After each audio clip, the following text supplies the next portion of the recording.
A tua mãe?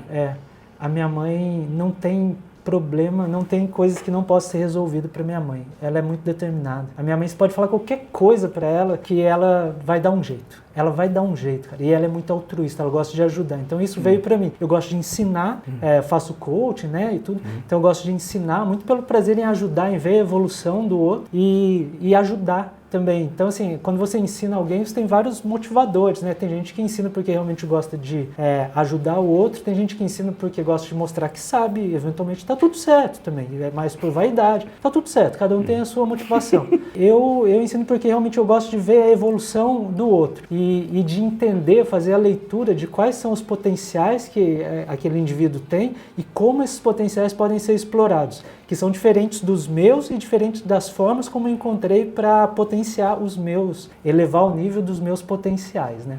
E aí eu gosto disso, de fazer essa leitura. Então, veio da minha mãe por não ter problema que não possa se resolver. Fazer um parênteses aqui, contar uma história da minha por favor, mãe. você explica.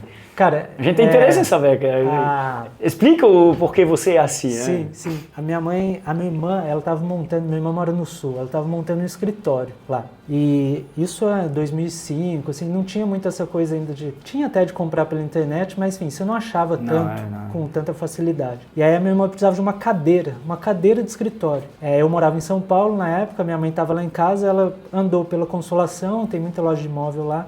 Ela achou uma cadeira e falou para minha irmã, olha, achei aqui a cadeira, vou mandar para você. A minha irmã falou, não mãe, não tem, como você vai mandar essa cadeira para cá? Não tem. Ela, não, eu mando pelo ônibus da Cometa, eles fazem transporte de carga e eu mando pelo ônibus. E a minha irmã falou, mãe, não precisa, eu compro uma cadeira aqui. E ela, não, eu já achei, eu vou te mandar. Aí veio a minha mãe com a cadeira, conseguiu trazer até o apartamento e precisava mandar aquela cadeira para o Sul.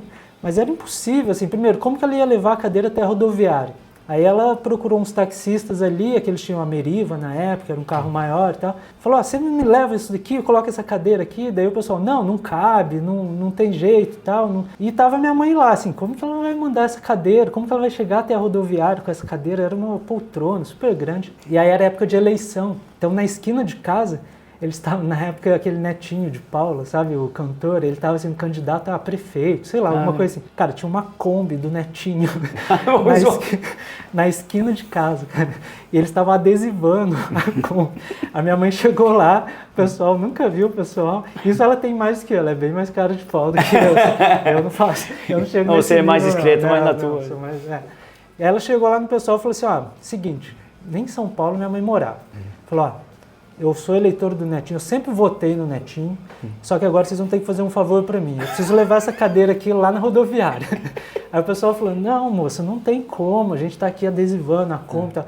Ela falou, não, vocês vão me levar lá sim, eu sempre votei nele, estou fazendo campanha para ele, e aí vocês vão ter que me ajudar. Cara, conclusão, foi a minha mãe para a rodoviária numa Kombi semi-adesivada do Netinho, colocou a cadeira no Cometa e o Cometa levou a... E a cadeira tem o adesivo do Netinho até agora? Podia colocar. Teve participação. Diversa. Foi uma cadeira patrocinada. Então, assim, cara, essa determinação vem dela. Assim, eu não encontro outro lugar que não seja dela. Assim, por ter crescido sempre presenciando esse tipo de experiência, cara. E aí, isso eu acho que é muito bonito, sabe? Assim, quando você tem um objetivo e você faz por merecer aquilo. Eu acho que o Bernardinho fala muito isso, sabe? Cara, é uma palavrinha que chama merecimento. Assim, você acha que você merece mesmo? Você está na final da Olimpíada. Você acha que você merece ser campeão? Você acha que você treinou o suficiente? Você acha que você dedicou? Você merece? Cara, você acha que você merece? Beleza, vai lá e se diverte. Porque aí, no fundo, tudo é consequência, sabe? Então eu não penso no resultado. Cara, eu estou fazendo isso, eu estou me dedicando, fazendo tudo que eu faço todos os dias aqui para ficar em primeiro. Eu acho que o resultado é uma consequência. Seria como se eu estivesse fazendo uma escalada e pensasse só no momento em que eu chegasse lá no topo da montanha. Porque quando eu chegar lá, eu vou passar meia hora, vou admirar a paisagem, vou descer de novo. Então, assim, cara, você tem que admirar, você tem que se apaixonar pelo processo. É o caminho, né? É o caminho. Então, e nem assim, a verdade, não existe, mas é a busca da verdade que é interessante. Sim. Então, assim, cara, é a caminhada. Então, assim, e muitas vezes, cara, não é legal, assim, a maior parte das vezes não é legal, é doloroso, é uma jornada longa e solitária, é você com você mesmo, ninguém tá vendo ali, no MMA, na parte de luta, eles falam muito isso também. O treino duro para a luta ser fácil. Então, assim, você treina... E eu acredito muito nisso. Então, assim, você começa a se dedicar e estar ali no seu dia a dia e a fazer tudo que tem que ser feito. E mesmo que você não goste, que esteja chato, isso eu aprendi com a academia também. Que eu não gostava e tudo, mas você se coloca numa posição que, assim, cara, para de reclamar, vai lá e faz. Coloca o seu fone de ouvido, abaixa a cabeça e faz. Mas hoje é domingo, nossa, eu estou meio gripado, está chovendo. Vai e faz. Faz o que tem que ser feito. Para de encontrar desculpa. Porque a coisa mais fácil de fazer na vida é encontrar desculpa, cara. Assim, então, e aí você passa, olha que loucura isso, você passa um determinado momento a gostar daquilo. Porque você não se deu mais opção, cara. É encurralar um gato contra a parede. Ele vai rosnar, bicho. Você não deu mais opção. Então, assim, você não tem opção, você tem que fazer e pronto. Aí você começa a gostar. E aí, quando você começa a gostar, as coisas ficam mais tranquilas. Pô, tudo deixa espaço ao azar, né? Então, Pois é. Essa é a personalidade do Leo, realmente. Chama atenção, é diferente. Pois é. Agora, tu me falou ainda da tua formação original. Sim. Que isso pode ser uma das explicações também do porquê ficou assim desse jeito, da forma de encarar as coisas, não é? Sim. Tu quer contar um pouco para nós? Então, vou contar o meu primeiro contato, né, com a pista.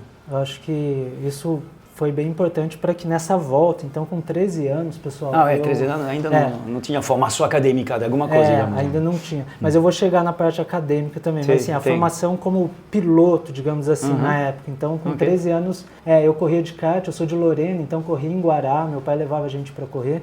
E ali eu comecei a gostar. Teu pai gostava já do esporte? Meu pai sempre gostava. Eu digo que assim, cara, o meu primeiro professor foi meu pai. Assim... Porque a gente é de Lorena, a gente ia para Ubatuba, ia muito para Ubatuba. E descendo aquela serra de Ubatuba, meu pai me ensinava tudo. Meu pai me ensinava que tinha que descer em primeiro para usar freio motor.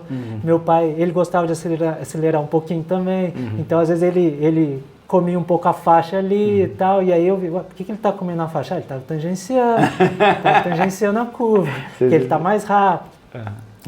Então, assim, e aquilo eu sempre aprendi muito com o meu pai. Te inspirou um pouco já. Sim. E meu pai anda muito bem. Assim. E aí, nessa época, ele andava com a gente também, eu andava muito com meu irmão, só que eu praticava todo tipo de esporte. Então, eu jogava futebol, tênis de mesa, o kart era mais um. E a única sensação que eu tenho, eu andava no rental na época, a única sensação que eu tenho do kart profissional, meu pai a gente chegou a testar um kart profissional, e aí na época não existia F4, né? Era 2 tempos. Já. Ainda tinha 13 anos? Estamos falando 13, da mesma época? E aí o meu irmão já tinha 13, 16, meu irmão tinha 19 e eu tinha 13. E aí tava faltando lastro no kart também e tudo, porque era mais levinho, né, e tal. Mas a gente foi testar um kart profissional para ver se meu pai podia comprar o kart, bancar ali e tal. E a única já pensava nisso?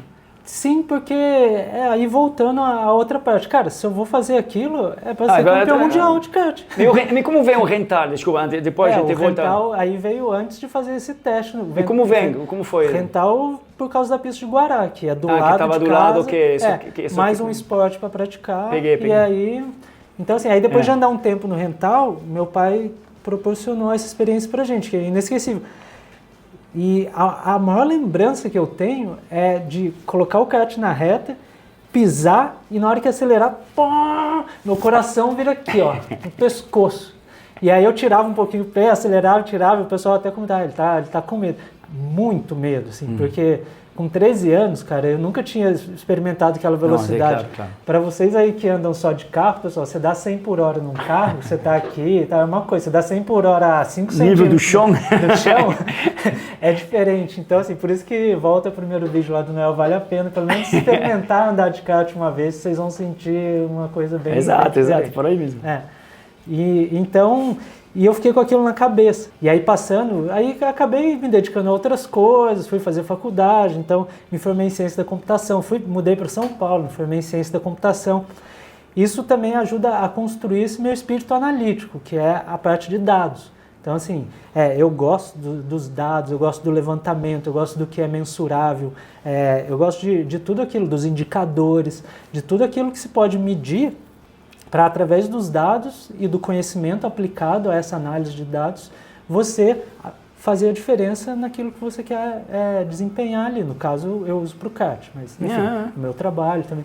E aí fiquei esse tempo todo, fiz faculdade, comecei a trabalhar e fui voltar a me ligar um pouco ao automobilismo com 35, depois que meu filho já tinha nascido, no automobilismo virtual, que era o que dava para eu fazer ali, né? Já estava morando em São José dos Campos aqui, e aí, assim, com o filho para cuidar e tudo. E aí... que um filho é especial, né? Acho que dá para comentar aqui. Tu não pode te afastar demais dele, né? Que pois requer um pouco mais de cuidado. Isso, então, o Benício é autista, então ele exige mais cuidados. Eu não podia ficar saindo e indo, sei lá, andar de kart ou fazer outras coisas assim. Para a sorte da gente, tá? Porque, por exemplo, da Kart Max, que é a competição que mais participo, a gente faz uma pista diferente cada mês, às vezes a 2 horas daqui, não é? Sim, a gente faz as melhores pistas do estado de São Paulo, né? Basicamente. Granja Viana, Interlagos, San Marino, todas essas pistas que são famosas, onde tem competições internacionais. E você não vem, porque está longe demais. Então, graças a Deus, deixa espaço para nós ganhar algumas corridas também, porque senão você ganharia todas também. Você anda bem pra caramba, tem muita gente andando bem lá na Kart Max, pessoal, é bom. Eu gostaria, assim, porque é uma experiência não só automobilística, mas como um passeio em família também, né? Você também tem esse pretexto. Conhecer outra cidade, você vai fazer, então... Mas enfim, então o B é autista e ele exige mais cuidados. E aí a forma que eu encontrei depois que o B vai dormir, eu vou pro computador, né? E começo a jogar ali. E fui gostando disso, assim, veio aquela memória, né? Aquela coisa de eu já, no passado, já ter me envolvido com a velocidade e tudo. E foi tudo muito natural, assim, eu começava, aí por conta dos rankings, né, eu começava só a voltar rápido, assim, olhava lá no ranking, aí comecei com Fórmula 1, aí fiz umas voltas lá e tal, aí depois passei pro jogo de rally. Eu acho que eu tenho talento pro rally, sabe? Eu acho que sou bom no rally. Os outros eu só engano. Mas... Não vai pensar que é mais fácil, pô. O rally, pelo que vi, é um negócio... Não. Tem muito campeão francês no rally, tu sabe, né? Sim. Sébastien Loeb foi um dos mais famosos. E o filho dele tá no jogo que eu jogo lá. E eu fiquei na frente dele. Então eu comecei no automobilismo virtual, e esse é um ponto bem interessante também, porque muita gente pergunta, o virtual ajuda no real? E aí, assim, cara, depende muito de como você enxerga o automobilismo. Se você enxerga o automobilismo como acelerar, frear e fazer curva, a resposta vai ser padrão. Vai ser, ajuda a conhecer o traçado. Mas, cara, automobilismo é muito mais do que isso. Então, assim, o virtual ajuda em muito mais coisas. Aí eu vou falar para vocês, pessoal, tudo que o virtual me ajudou no real. A primeira coisa, conhecer técnicas diferentes de pilotagem. Então, tem uma técnica de frenagem, por exemplo, que chama trail brake. Trail braking, você precisa a gente quer carregar o máximo de velocidade para dentro da curva sem perder a tangência da curva. É o que a gente faz, a gente freia, dá uma patada no freio, solta bem devagarinho. E aí seu carro aponta e ele vai entrar com mais velocidade possível dentro da curva. Isso daí eu treino no virtual. Onde que é o melhor ambiente para você simular esse tipo de coisa? No virtual. Outra coisa defesa e manobras de defesa e ultrapassagem. Cara, você aprende também no virtual, você pode arriscar muito mais, você tem muito mais possibilidades de experimentar. Na corrida são poucas as situações que você tem. E aí você é fatal. Não dá para resetar. Não dá para voltar. E aí você aprende, olha, uma manobra por fora, como você executa uma manobra por fora. Cara, você vai ter que grudar o seu carro no outro e aproveitar ao máximo a tangência mínima que você vai ter ali em relação a ele, porque você está percorrendo a maior distância. Uma defesa de posição, uma defesa de X. Você vai praticar tudo isso lá. A parte mental, que é bem importante, aí fazer um parênteses, tá? Para qualquer tipo de esporte que a gente vai praticar. Que tu manda, este vídeo que tu mandou, é como ser campeão, né? Na verdade. Sim, então assim, qualquer tipo de esporte que a gente vai praticar, são 3 parâmetros, técnico, físico e emocional.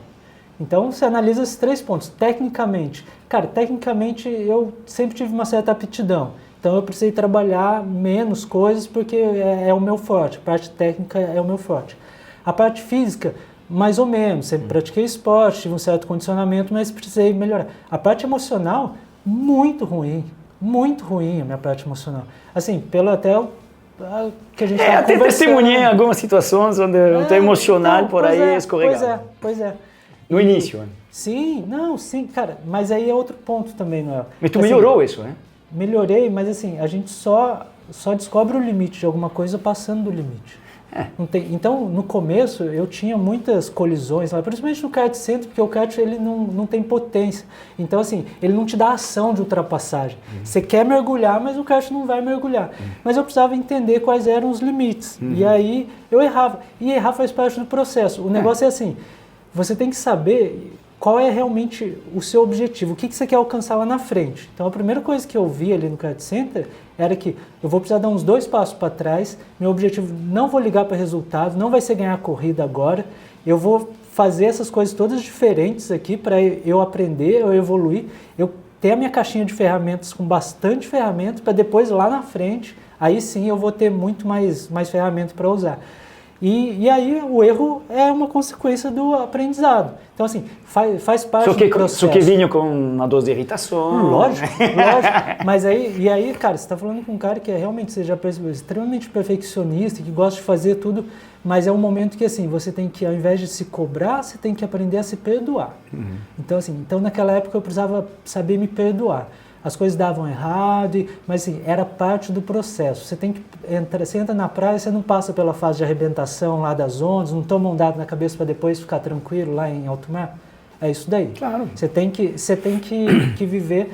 E eu sei que, assim, cara, nessa parte de me dedicar e estar disposto a fazer o que tiver que ser feito para chegar lá, eu sei que, cara, ninguém está disposto a derramar mais sangue que eu para chegar lá. Sabe? Ninguém. Então, assim, a gente conversou sobre as minhas condições. Cara, assim, eu tenho um filho que exige muito cuidado. E eu tenho uma vida que, assim, é um estado realmente de exaustão física e emocional. A minha vida, assim, se eu tivesse o mínimo de juízo, era para eu chegar em casa, deitar na cama e ficar olhando para cima só, e não fazer mais nada, só descansando. Mas não tem jeito. Assim, eu preciso ter alguma coisa, algum propósito.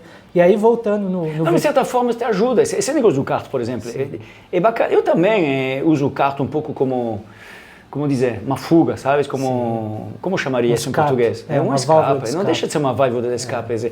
Brincando com peças mecânicas, válvula de escape. Não deixa de ser. Eu uso muito para isso também. Aí que está o lado lazer, prazer, é importante para manter certo equilíbrio na vida.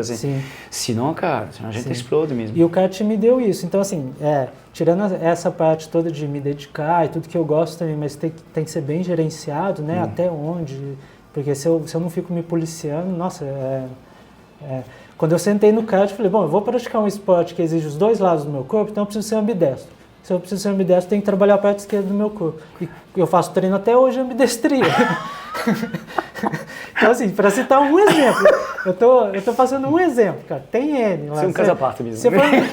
Se for no Instagram, você vai ver que depois de meia hora de esteira eu tô fazendo malabarismo para conectar os dois lados do cérebro, para treinar a coordenação motora da parte esquerda, para treinar foco, treinar agir sob pressão.